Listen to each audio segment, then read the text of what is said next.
Asanteni sana, tafadhali mnaweza keti chini. Thank you very much. Let's take our seats.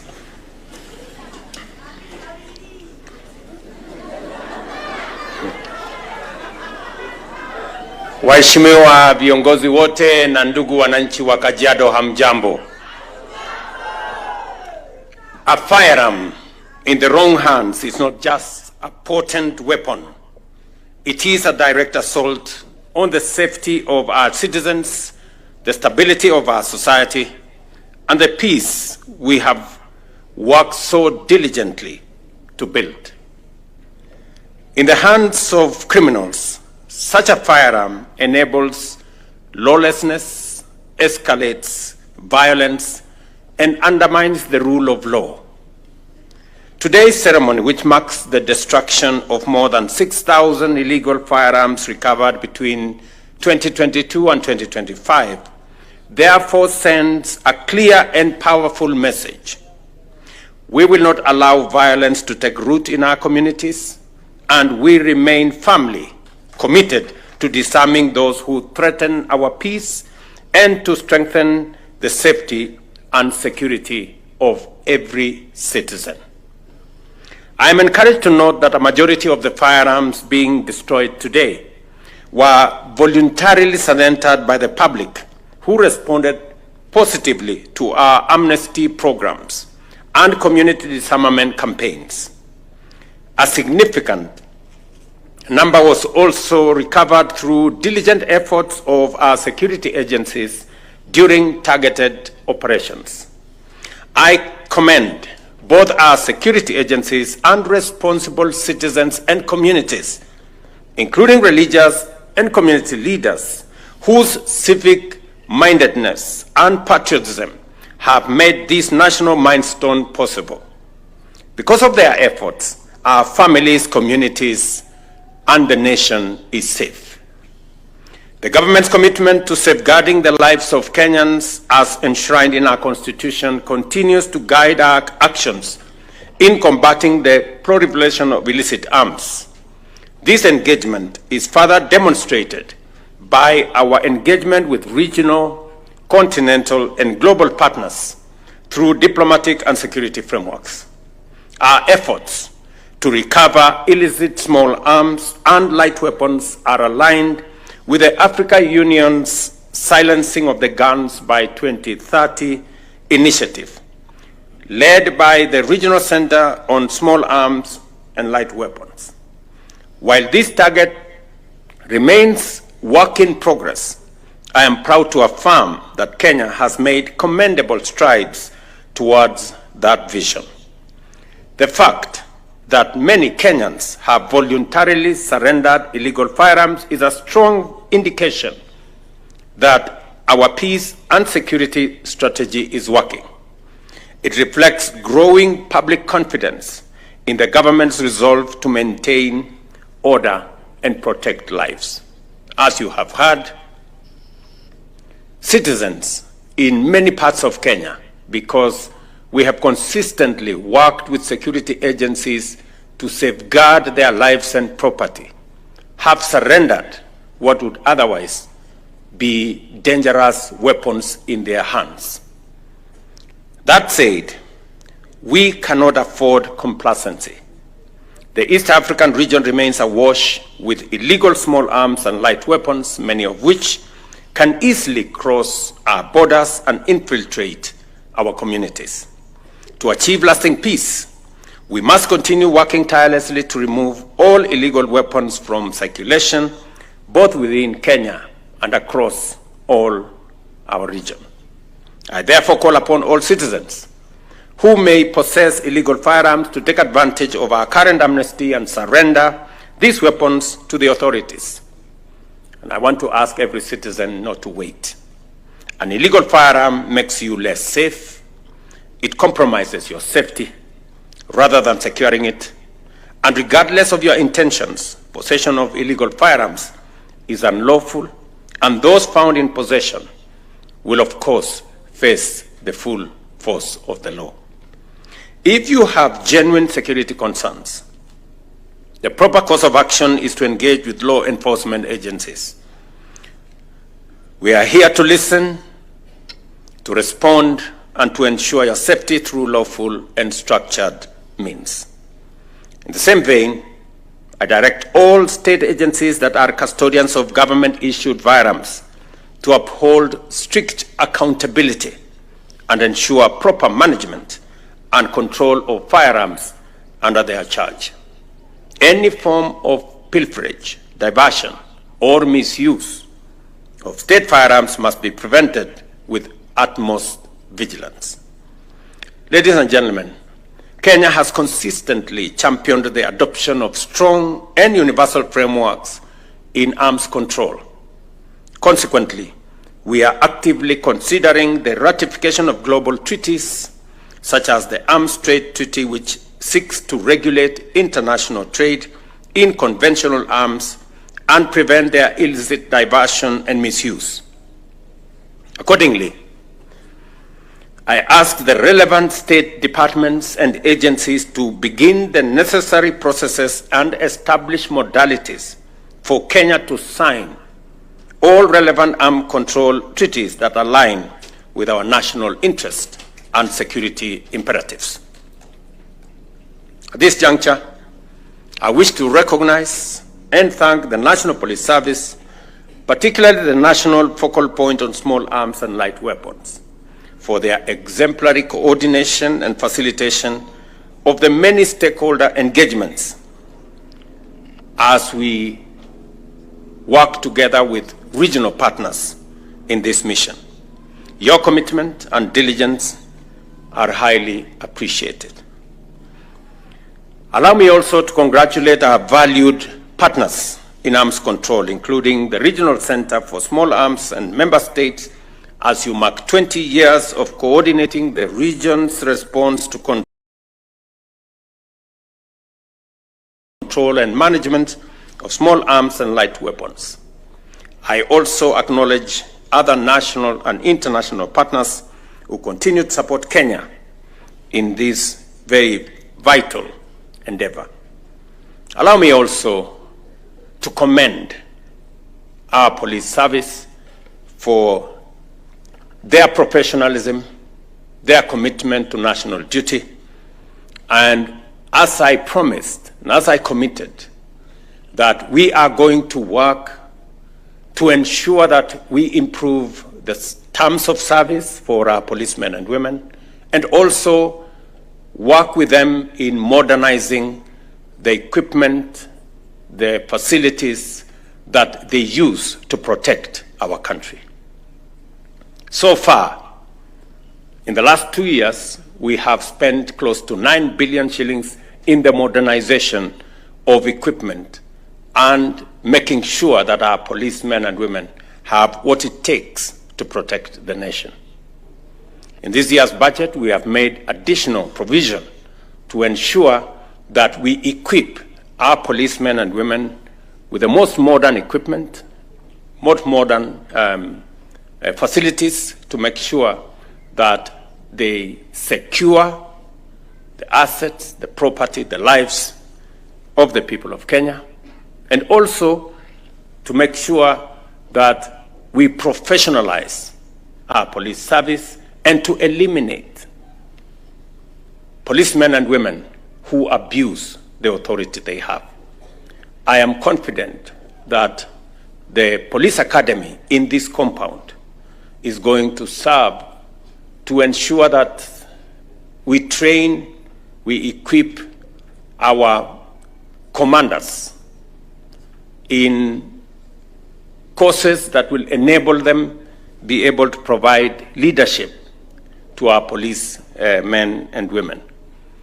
Let me also commit that as we do this, ensuring that every policeman and woman, as they discharge the noble duty of protecting the lives of Kenyans and their property, they are adequately covered by insurance, adequately supported, as I said last week, with proper housing program, a proper insurance program, to ensure that they can protect our country.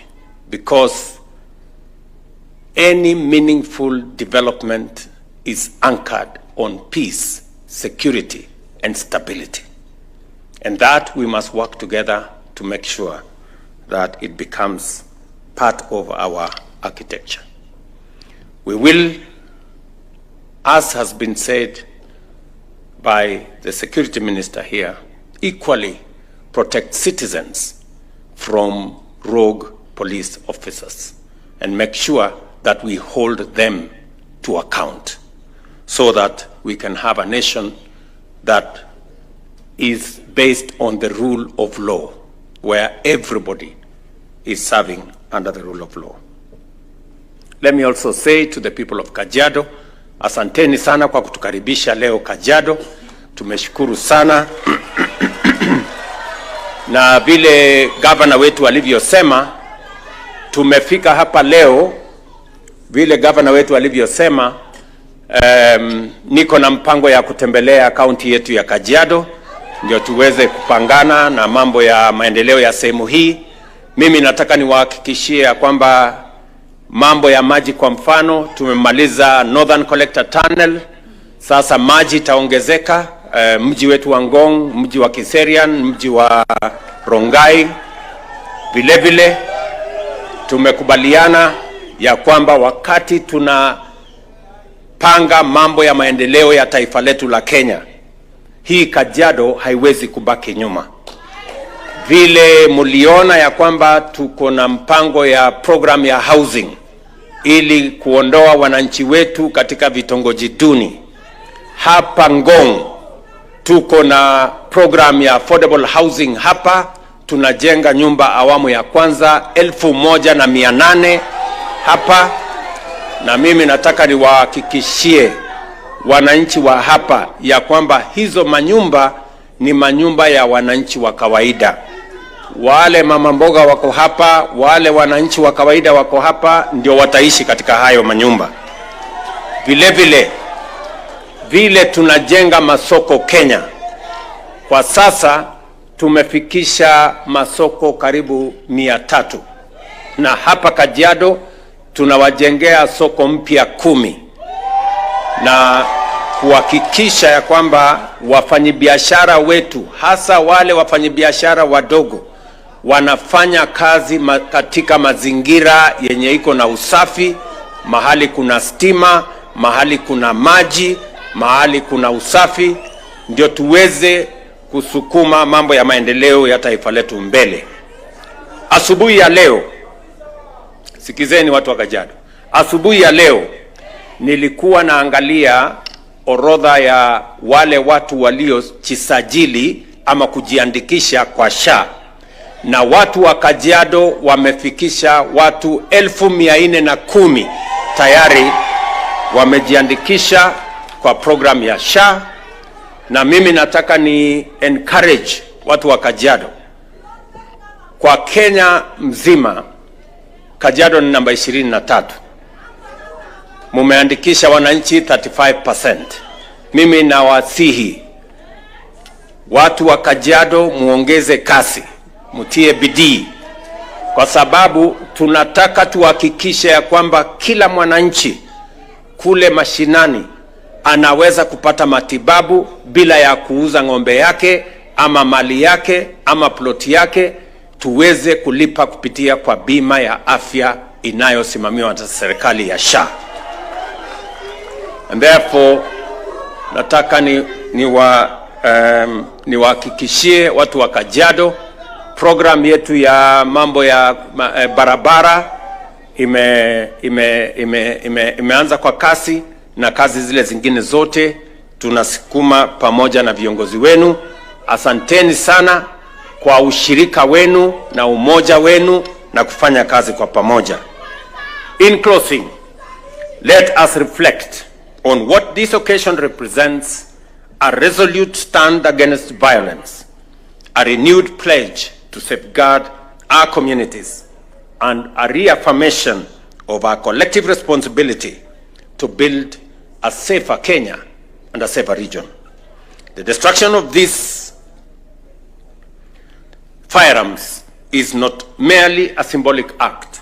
It is a tangible declaration that we reject the tools of harm and embrace the values of peace, order, and justice. Shortly, we shall light the destruction flame, a powerful gesture that will mark our continued march towards a secure and gun-free society. Let this moment inspire us all to remain vigilant, united, and unswerving in the pursuit of lasting peace.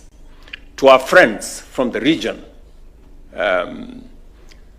majirani zetu kutoka Uganda, Tanzania, Rwanda, Burundi, South Sudan, na wale wengine wote, karibuni Kenya.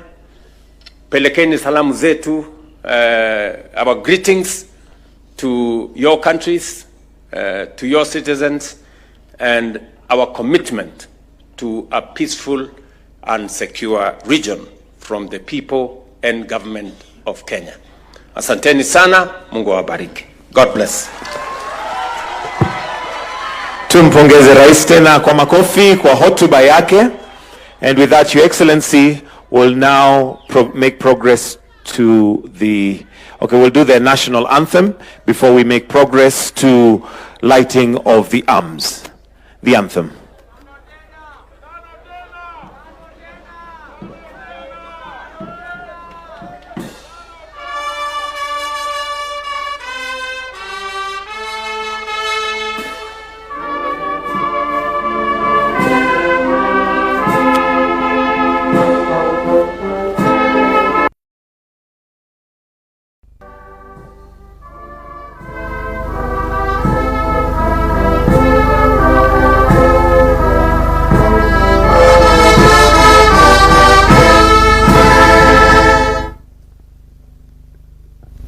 That Your Excellency will make progress. I request that we maintain our positions as we allow His Excellency to proceed to where we'll now have the lighting of the arms.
So hii bunduki yote mmetoa wapi?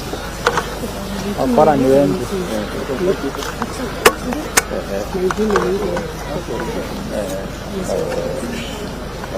So hii amechukua sana.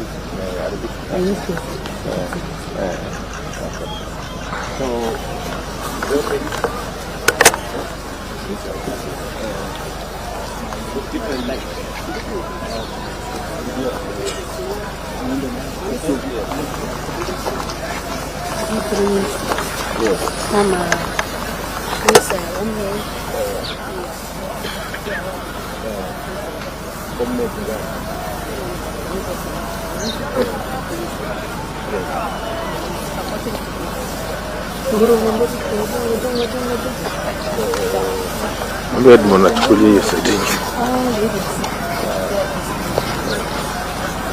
over the last 3 years.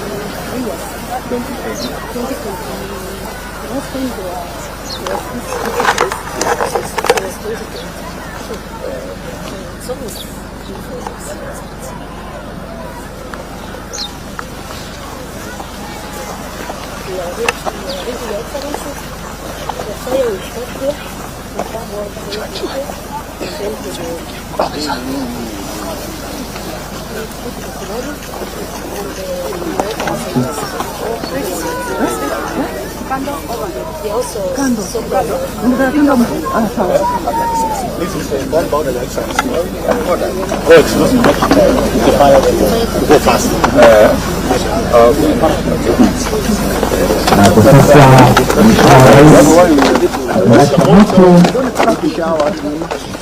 Ishara ya kwamba hii ghafla imefika wakati wake. The lighting of the firearms.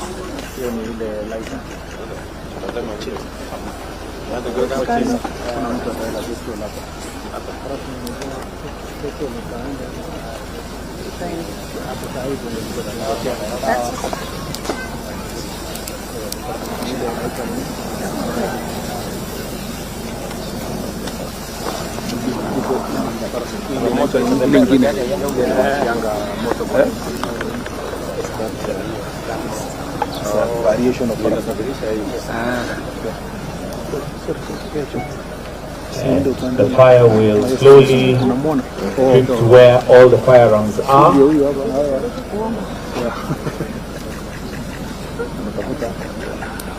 And as mentioned, this is not just symbolic, but it's a commitment to ensure that no illicit or illegal firearms are anywhere within the region.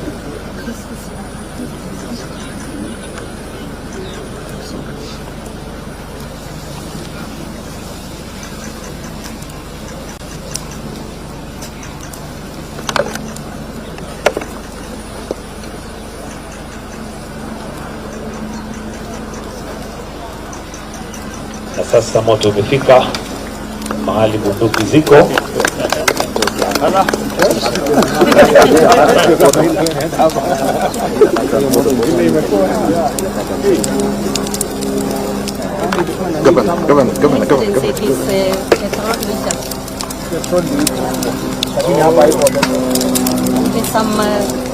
Some gunpowder. Pia huko ndani.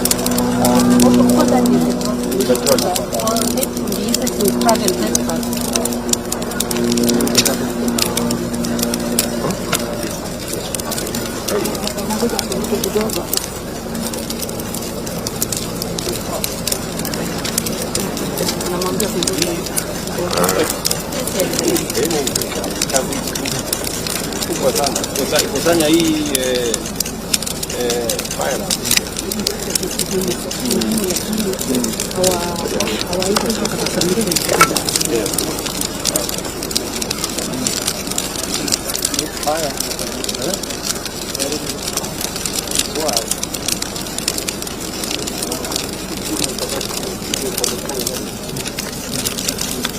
It will be crushed with the machine. Ile inaungua hapa ni mbao.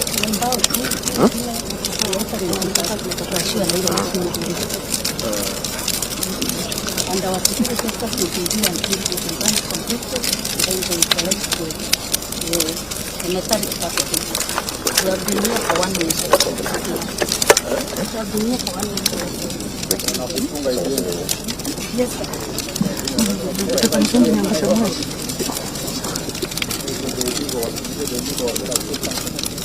Oh, yeah.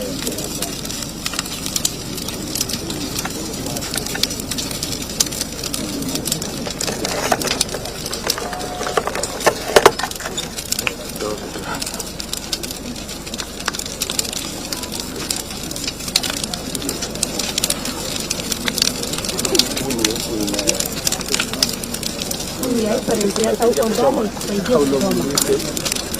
Hata huko ndani wako na timu na soda.